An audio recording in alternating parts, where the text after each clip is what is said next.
scrum. Brandon, can you come closer in the middle of the cameras for us? Thank you. We're back in person if Scotty's telling people where to go. Love it. We can back up further if you want. No, you're good. I don't care. Are you ready over there? Get him, Sal. Jesus. Yeah, Sal, get miserable. Can you give us a little bit of a hint on this salary cap situation you've got facing you? Is it as challenging as it could possibly be this year? It definitely is. I mean, the cap is still not back to where it would have been. You think about 2 years ago, it was 198 or 198.2. We went backwards. If we didn't have COVID, it probably would have gone to 2.8, 210. And then this year, it would have definitely been over 220. We were guessing more like 225. Some people said more. So it's still going to take, 3 to 5 years to correct itself. And, last year, this league, we had to do it, saw more restructures than ever, just trying to put a competitive team, yet stay under that, 182 cap. So, that's still going to be, I still think you're going to see a lot of those. We may have to do that, but we'll be creative, whether it's extending guys, restructuring. We're going to try and reload this thing and see if we can get over the hump. Hey, Brandon, you've done it before when you traded for Stephon by trading your first-round pick. I think there's a segment of the fan base who maybe would be in favor of that idea, in the idea that you're getting an established player that has proven himself in the league back. The challenge there, though, could be that he's either on a deal that needs to be extended or he's already been paid, and you just talked about the cap issues. So how much does that factor into your draft philosophy as it pertains to your first-round pick? Yeah, I mean, I get it. That's probably the fantasy football world to say, hey, I know known commodity, let me take this. But yeah, I've got to take why is the team letting him go? Okay, is it so totally salary cap? Is it personality? What is that? Is it going to fit? And then to your point, am I going to have to redo his deal, or is he going to come here and be an unhappy camper? Is it just a 1-year rental? Is this a long? So we would, you saw me do it. We've traded, whether we traded guys out or traded, for Stephon Diggs. Definitely wouldn't be afraid. I will definitely, be looking, what options. We know trades are going to happen. I'm going to be in everything. I know sometimes I get lumped in. The Bills were in this. Sometimes we made a call. Sometimes we didn't. But definitely going to stay, any way that we think we can help. But I would have to obviously know that I could fit it. I don't want to have to do that, and then I got to cut three other players that are going to prevent us from getting where we need to get to. Why get that deal done first with Saran? Why was that important to get out of the way? Well, I think it's twofold. One, the players got to say, hey, I'm ready to get a deal done. I don't necessarily need to go to free agency. We got a lot of guys that are free agents, and I think some guys, they just want to say, hey, I've stuck it out. I played through the season. I'm healthy. Let me just see. I've never been to free agency before. Let me just see how other teams value me. Maybe we've thrown them a number and they say, well, I'm okay with that number, but what if one team throws me more than that? And so I think some of them just want to let their agents see the process through. And I think as we leave here and get closer to free agency, maybe we'll get some more of our guys back. But, in Saran's case, Saran and his agent were very definitive. If we can get, we talked about, structure and some of those things. If we can just get in the right parameters, he loves it in Buffalo. He wants to be there. That's a different conversation. And so that's why we were able to get that deal done. Brandon, a little bit kind of what Jay was talking about. You see what the Rams do. They had a team that was on the cusp, go out and trade for Stafford, willing to give up those high draft picks. When you see the success, the payoff there, is it a little more tempting? Yeah, I mean, it's always tempting, but we talked to teams at the trade deadline. They did make some moves, but that cost benefit analysis, I don't want to be a 1-year wonder. I don't want to be this team that, we have 1 to 2 years at it and then we got to watch 10 prominent players walk out of here because we can't do it. I want to be a consistent contender, and I think we had a team that could contend. You can always look for. There's never going to be a year where I got 22 Pro Bowlers, on each side of the ball that we can just roll the ball out. We're always going to be looking for more depth. You can't predict injuries. You never know. Okay, last year it was Tre'Davious White. Who could it happen to this year? You try your best, but those are some of the obstacles along the way. maybe if Tre'Davious was hurt earlier, maybe we're more aggressive, but sometimes those things are hard to predict. Brandon, do you regret not trading for Matthew Stafford? No, not once I had Josh Allen. The one way to create space would be to extend Stephon. Is there a deal to be struck there, possible? Yeah, I mean, we would look at anything. There's a lot of guys that we'll look at, whether it's extensions or restructures, things like that. So Steph's finished his second year. He's obviously had success, and we want him to be here a long time. If that's something that his agent wants, and again, you have to. They got to want to do that. We have to want to do it, and then you also have to come up. You could also have talks and nothing ever get done because they have a value, we have a value. So without getting into any specifics, that's probably the best way to answer it. Why are you less in favor of restructures than maybe others, and what do you balance between a restructure versus just an outright cut and the savings and things like that? Yeah, I mean, the restructure is kicking the can down the road. That's what it is, and it's a necessary piece to operate and stay competitive. But the more you do, the more money you kick down the road. A dollar saved today is a dollar you're going to pay tomorrow, and it's truly the credit card philosophy. You're just pushing it off, and so we got to be creative. But cap strength is very important to me, and as much as I can avoid that, I can make it easier every year. You look at some of these teams, and every year people are talking about it in November, December. They're $90 million over the cap going into next year. That just feels like an albatross to me. Will we ever get there? Maybe at some point, but I think our chance to stay, sustain success, the words we use around here, is to not get into the pattern of, we're just going to restructure 5 guys this year, 7 guys this year, and we'll just keep kicking it down. Does it factor in a lot, like Josh's extension kicking in soon and other guys that are going to be up with new deals? Is that what makes it so prominent that those deals will be up higher right as the time that you're kicking that other money down the line? Yeah, I mean, that's the thing. The great thing about having Josh done is I can see how we've laid it out and when his numbers are rising, and we can build around it. And so when there's more guys, Mark talked about Diggs or any of these other guys that we extend in time, we can try and build those around Josh's. That's the main one. So that, and again, COVID set us back a little bit. We're having to work through that. Probably will, again, as I said earlier, see more restructures. But we're going to do it, but I just don't want to be that team every year that's just continually kicking us down the road, or I think there's going to be a massive blow up at some point. Are you in a situation this year, because you're so tight with the cap, that you've got several guys that you could cut and save money, but you can get more savings on that June 1 designation? Are you in a position where you might have to do that? You won't have the money up front to spend, but maybe to get that extra savings, you may have to consider that more this year than the past. Definitely more this year than in the past. Maybe last year was similar because it went down, but again, that's another formula for kicking it down the road. So I'm one of those guys. In my life, I've never really had credit card debt. I just don't like operating like that.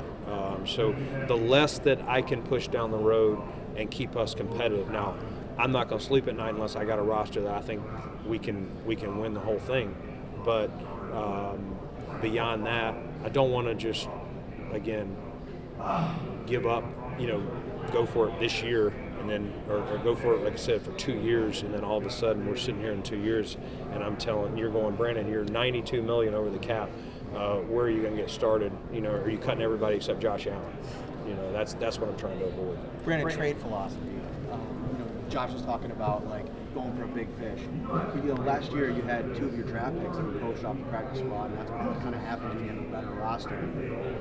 Would you be more aggressive now that the roster is in the shape that it is to maybe move up in the first round or any round really, and not take so many rookies with you to camp? Yeah, I mean, we definitely want to try and draft as many players that we think can make it, because you have to assume if you draft a guy and he doesn't make it, that somebody may claim him, or pretty quickly they get, we saw that. We lost some guys. Philly took Jack Anderson pretty early this year, and that, but we also don't want to just trade up to trade up. If I'm trading up, I'm feeling like I'm getting a guy at a value that's higher, than that pick, unless it's an absolute, we've got a major need here, and I'm scared he's not going to get to me 20 picks later, something like that. But we'll be aggressive. We'll, when the right opportunity, and maybe, I think last year we finally traded back at one point in the draft.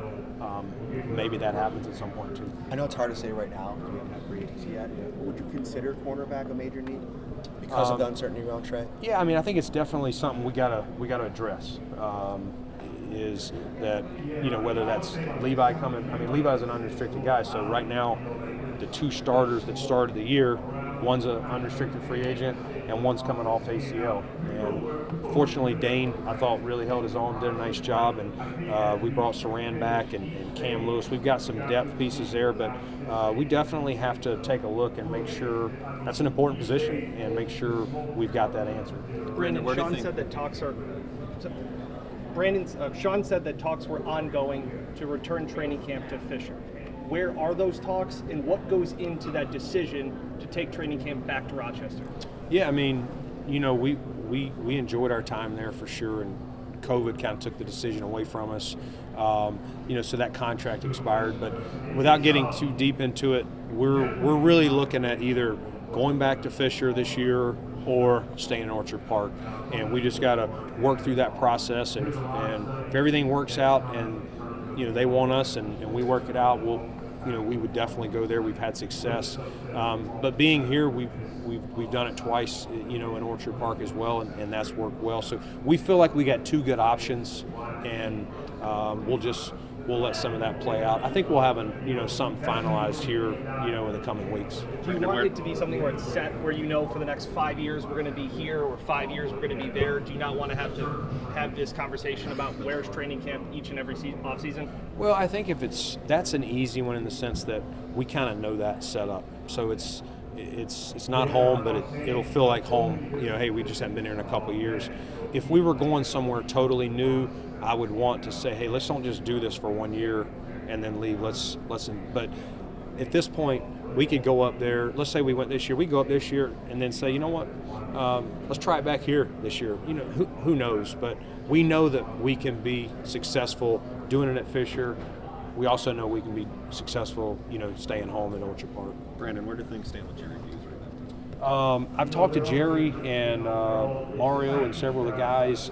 A lot of respect for Jerry, and Jerry's going to continue to play. Mario's going to continue to play, and we'll just, my conversation has been with them is we'll have to, we're still working, as Sal's question, what's our cap situation going to be, and where, what are all the positions we got to answer. But we would definitely be open to bringing either one or both those guys back. They both can play, and as I said earlier, I think some guys will want to see where their value is, and it's got to be a fit.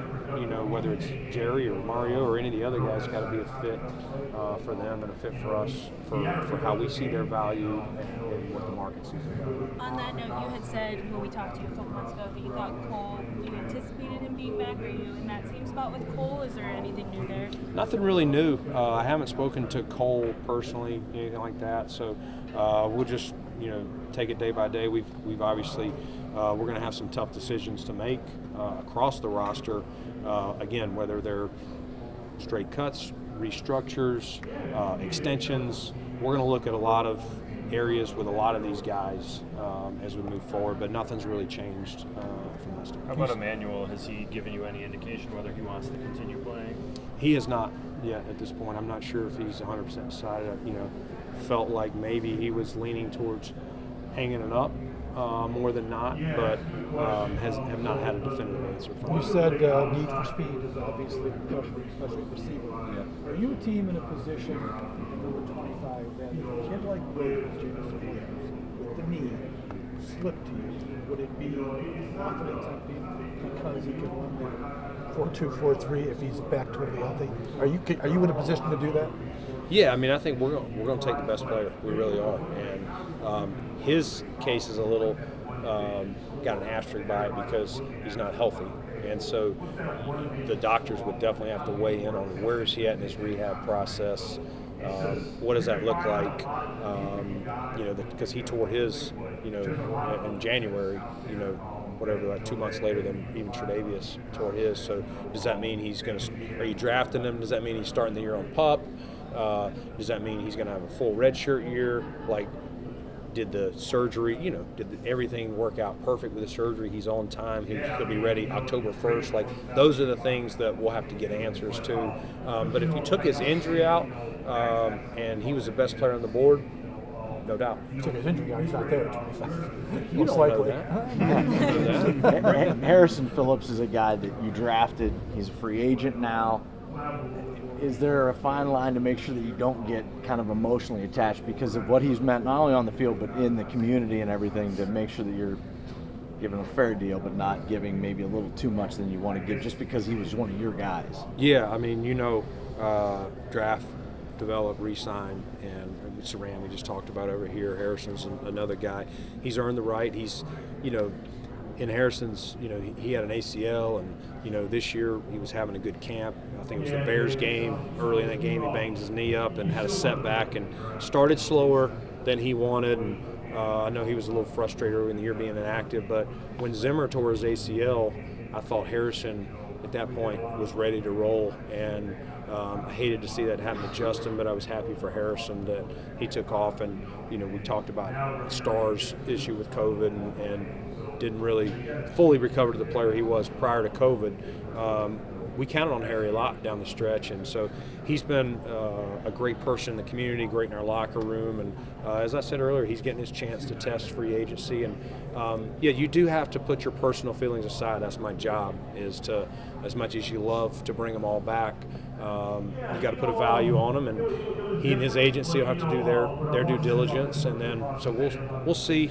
We'll see where it goes. We would obviously love to have him back, but it's got to be at a price that is fair for him and fair for us. Brandon, this time a year ago, you were saying more when, not if, in terms of an extension for Josh.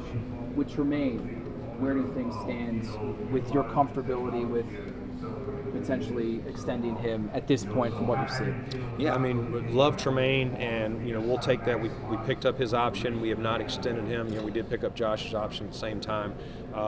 We'll just take it day by day, and if there's a point that we think that we have his value at the same spot that his agent has his value. I mean, that's what happens so many times, whether it's Tremaine, Harrison, all these names, Jerry Hughes, whoever. A lot of times there's conversations being had, but they see his value here, we see it here, and there's no sense in trying to force it. And the deals that get done are when both sides are like, let's get this done, let's hammer it out, this is the range, we're kind of in agreement. Now we can work on the structure, the length of the deal, the other nuances, of a contract. So have there been conversations between his camp and your camp about numbers or anything like that to this point? I don't really want to get into discussions or anything like that, but we do talk to his agents, at different times, and again, love Tremaine, and excited that he'll be back this year, and we'll just take it one. From a roster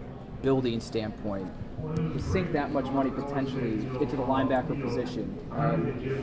Are you comfortable with that?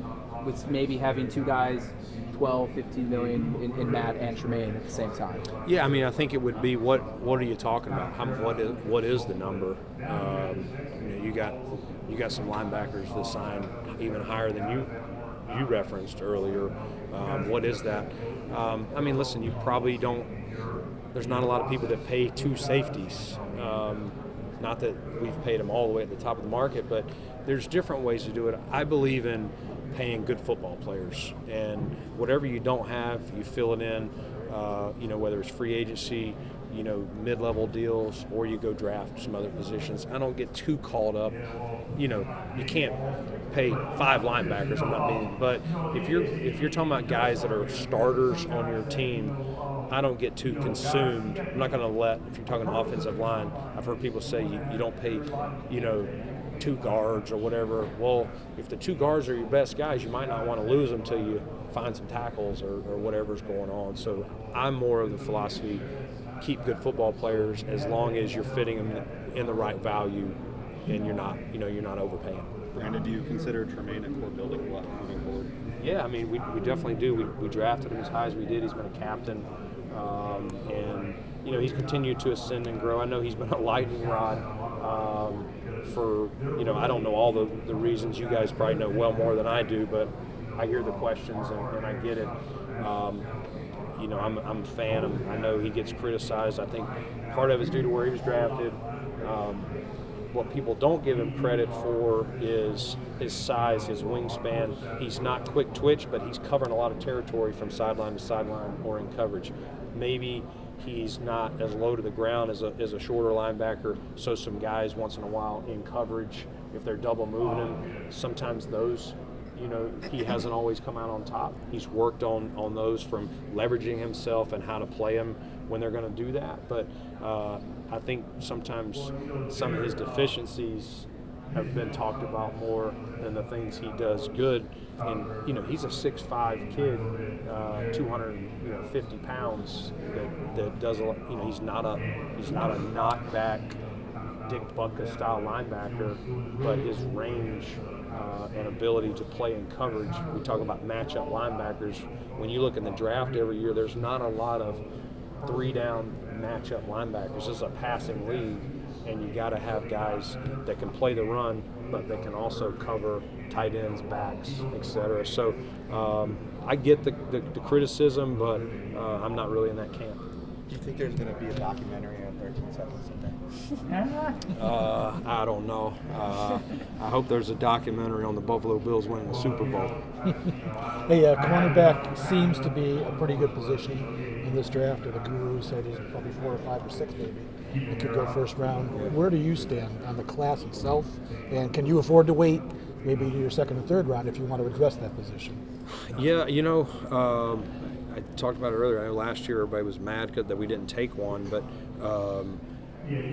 they do go. It's a hot position a lot of times, and you see guys. I mean, Detroit took one I think a few years ago at number 3 or something like that. They're going to go again. So I think there is depth there, but if they're true starters, it's such a passing league that you got to have guys to defend these receivers. So we'll see. We'll definitely, as I said earlier, that's a position for sure.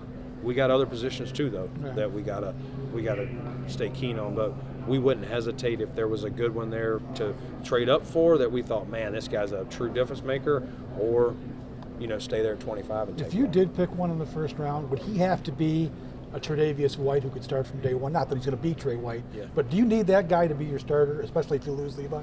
I would expect him, if we're drafting him at 25, I would expect him to come in and at least compete to start. And if he's not a guy to compete to start, then we probably shouldn't be drafting him at 25. How well does Joe Shane know your draft board? Joe knows the fall grades of how our scouts had them, and he knows the December looks, but he doesn't know the tweaks that we've made in February. So we just met for 9 days with the scouts.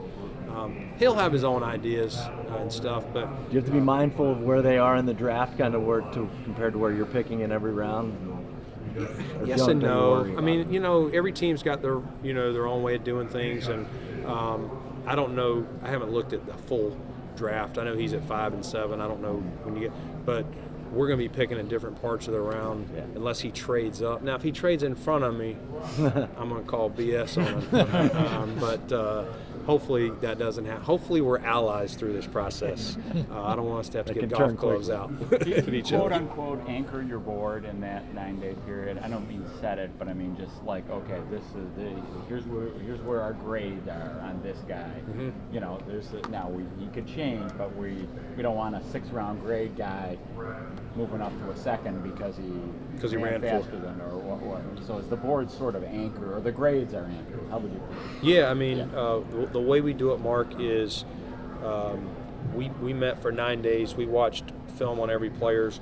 We cleaned a lot of guys that we started saying these are non-fits, either not good enough, not my type of person, our type of person, or a non-scheme fit. It's a 3-4 player more than a 4-3. But beyond that, let's set the board. The goal at this time of year, let's set the board before the Underwear Olympics and before pro days. And so everything here is graded on the fall plus any all-star games, because they're not going to play football anymore. They're not going to put a helmet on until we draft them. So let's do that. And then really the major things here should be learn, how can they learn? Is that going to be a problem? Personality, digging into, this guy failed a couple of weed tests. Is this a problem, or was that just a youth thing? And then medical. We talked about that earlier with Jameson. What is the medical? We may have a guy in the second round that he's a D- medical that our docs say he's a 1 contract guy. Do I really want to draft a guy in the second round that's a 1? Now maybe in the 4th round, so maybe I just move him there and say, you know what, if he falls here because of that bad knee, I'll take a shot, but I really don't want to do it in the second. Do you privately chuckle, and not just you, but all NFL personnel people, about these 2 months now, and all the draft gurus out there that will rise and fall players when they haven't really done shit since the last college football game, right? Do you guys kind of get a laugh about all that? You do. Part of it, though, people do talk.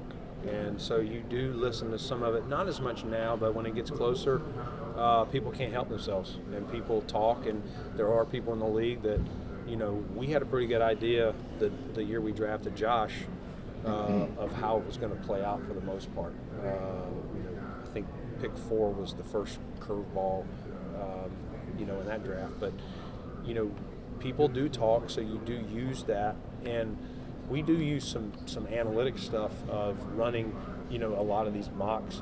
It doesn't tell you where they're going to go, but we found that if you do 50 mocks and you've got a player that's in 49 of those 50 in the first round, that he's got a 97% chance he's going somewhere in the first round. So that helps us at the bottom, kind of, when we're doing our mocks, of who should be available and who shouldn't be available.